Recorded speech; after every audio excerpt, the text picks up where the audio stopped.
Di hari-hari kita sekarang sedang heboh wabah corona dan terus berkembang. Hanya Allah Subhanahu wa taala yang mengetahui kapan akan diangkat olehnya. Ada pandangan Islam tentang bagaimana setiap muslim menghadapi segala macam penyakit dan wabah. Dan kita di saat-saat sekarang saatnya untuk mempelajari masalah itu. Yang perlu kita garis bawahi, bahwasanya semua yang terjadi di muka bumi ini, baik di langit ataupun di bumi, di kedalaman lautan, sudah Allah takdirkan jauh sebelum penciptaan manusia. Bukan hal yang baru. Allah berfirman dalam Al-Quran, disebutkan di dalam surah Al-Hadid, surah nomor 57, ayat 21 dan 22, juga 23. A'udzu billahi minasyaitonir rajim. Sabiqu ila maghfiratin min rabbikum wa jannatin arduha ka ardis samai wal ardi uiddat lil ladzina amanu billahi wa rusuli. Dzalika fadlullahi yutihi man yasha wallahu dzul fadlil azim. Bergegaslah kalian kepada pengampunan Tuhan kalian, taubatlah segera dari dosa-dosa kalian, dan kejarlah surga yang luasnya seluas langit dan bumi. Dijanjikan untuk orang-orang yang beriman kepada Allah dan Rasul-Rasulnya. Itulah karunia Allah yang sangat besar yang diberikan kepada siapa yang dia inginkan, dan Allah memiliki karunia yang sangat besar. Ma asaba min musibatin fil ardi wala fi anfusikum illa fi kitabim min qabli an nabra'aha inna dzalika 'ala Allah yasir. Tidak ada sesuatu yang menimpa kalian dari musibah di bumi ataupun di diri-diri kalian kecuali sudah tercatat di dalam kitab sebelum kami menciptakan kalian, dan itu sangat mudah bagi Allah. Ayat 22, ayat 23-nya, likai la ta'sau ala ma fatakum wa la tafrahu bima atakum wallahu la yuhibbu kulla mukhtalin fakhur. Semua itu yang terjadi kalian suka atau tidak suka, terutama dalam masalah musibah, agar kalian tidak terlalu bersedih terhadap apa yang telah luput dari kalian.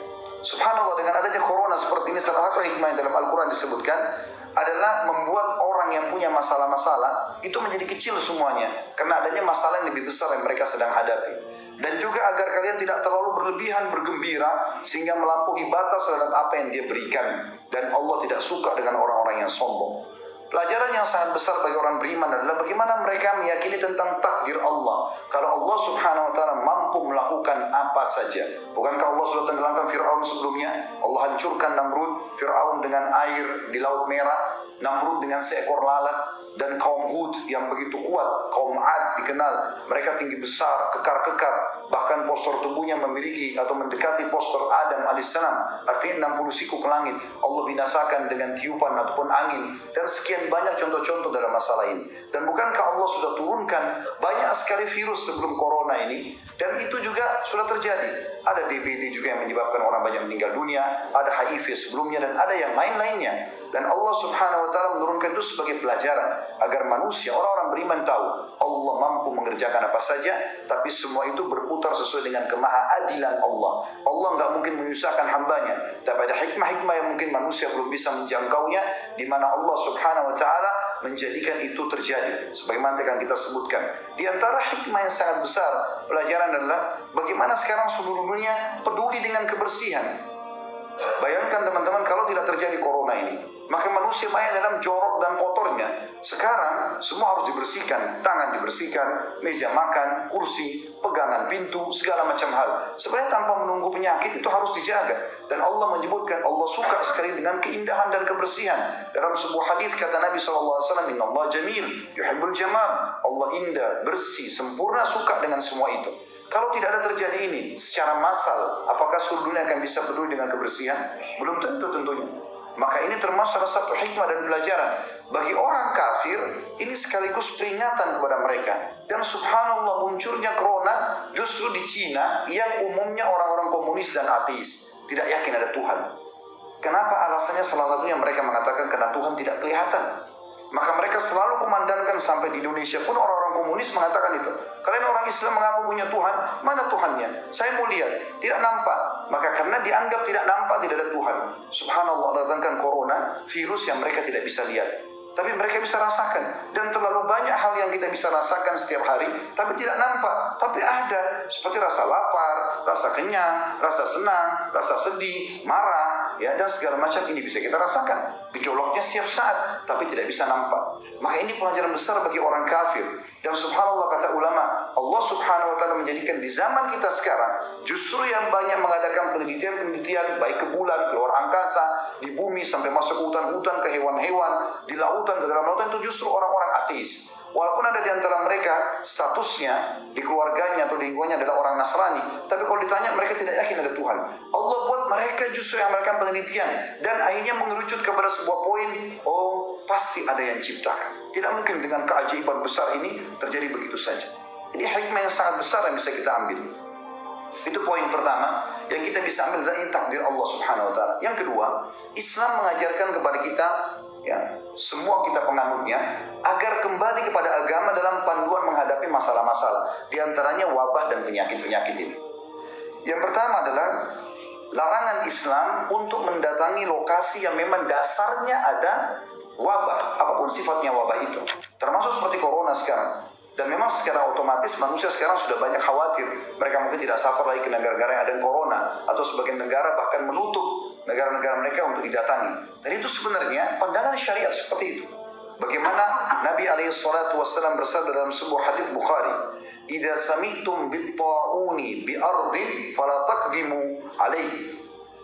Wa idza waqa'a bi ardin wa antum biha fala takhruju firaran minhum."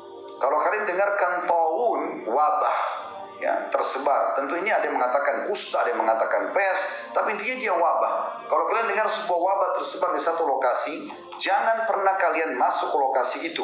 Dan kalau kalian sedang ada di dalam, maka jangan kalian keluar kena lari darinya. Pernah terjadi, kurang lebih terjadi tahun 17-18 Hijriah, di zaman kekuasaan Amir Mu'minin Umar bin Khattab radhiyallahu anhu, dikenal dengan taun Amwas. Jadi wabah yang terkenal di wilayah Amwas, ya. Itu kurang lebih terjadi tahun Masehinya 639 Masehi. Waktu itu mati kurang lebih 20 sampai 25 ribu jiwa kena wabah ini. Dan mereka pada saat itu kebetulan kaum muslimin sedang menghadapi orang-orang Romawi. Umar bin Khattab keluar dengan pasukan besarnya untuk menghadapi Romawi, menaklukkan mereka agar bisa menerima Islam. Dan pada saat itu, pada saat Umar bin Khattab lalu mau masuk ke dalam sebuah lokasi, ternyata di sana ada informasi yang sampai kepada beliau, ada wabah taun, ada wabah yang mematikan di dalam ini. Maka Umar bin Khattab menahan seluruh pasukannya, lalu bermusyawarah dengan sahabat-sahabat dari Muhajirin, dari Ansar, orang-orang yang dianggap senior. Kira-kira apa yang harus kita lakukan? Masukkah? Baru kita tawakal kepada Allah, kena ya sudah, nggak kena ya sudah, atau kita nggak masuk lalu kita dianggap lari dari takdirnya Allah? Kesimpulannya teman-teman sekalian, pada saat itu ada dua orang sahabat, Abu Ubaidah bin Jarrah radhiyallahu anhu, sahabat Nabi yang mulia, juga Muadz bin Jabal, berkata, "Wahai Amir Mu'minin, apakah Anda lari dari takdirnya Allah? Udah masuk aja, tawakal." Lalu Umar bin Khattab menjawab, mengatakan, "Wahai Abu Ubaidah, kalau seandainya bukan kau yang ucapkan." Artinya sayang kalau kau sampai ucapkan itu, sebenarnya kau harus berilmu. Lalu kata Umar, "Bagaimana kalau seandainya kau punya gembalaan? Lalu ada dua buah lembah. Satu lembahnya itu tidak ada tanamannya, yang satu ada tanamannya. Kira-kira yang mana kau akan bawa gembalaanmu? Ke tanah tandus lalu kau katakan tawakal Allah, atau ke tanah yang ada tumbuh-tumbuhannya?" Lalu kata Umar, "Saya tidak akan masuk." Abu Ubaidah pun tetap ngotot, dia masuk, salaman sama Umar bin Khattab, akhirnya sama Muadz bin Jabal masuk dan terbunuh dengan wabah tersebut.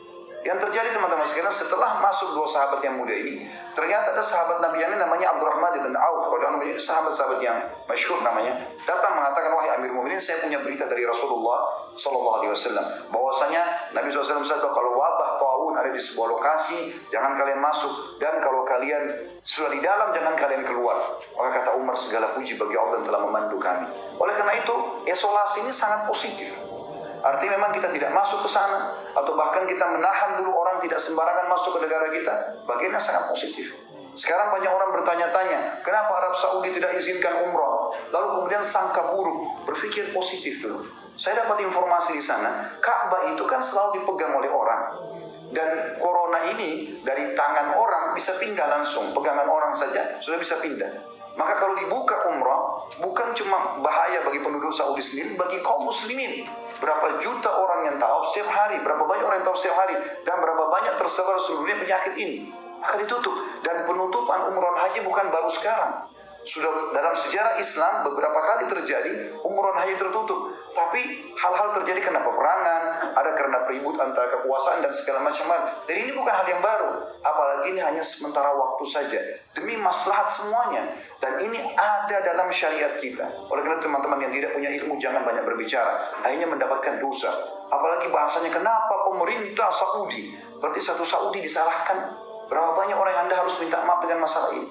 Kenapa pemerintah ini larang? Pemerintah itu yang dibahas. Berapa banyak dosa yang kita bisa dapatkan. Kalau Anda punya masalah sama seseorang, rujuk ke orang itu saja.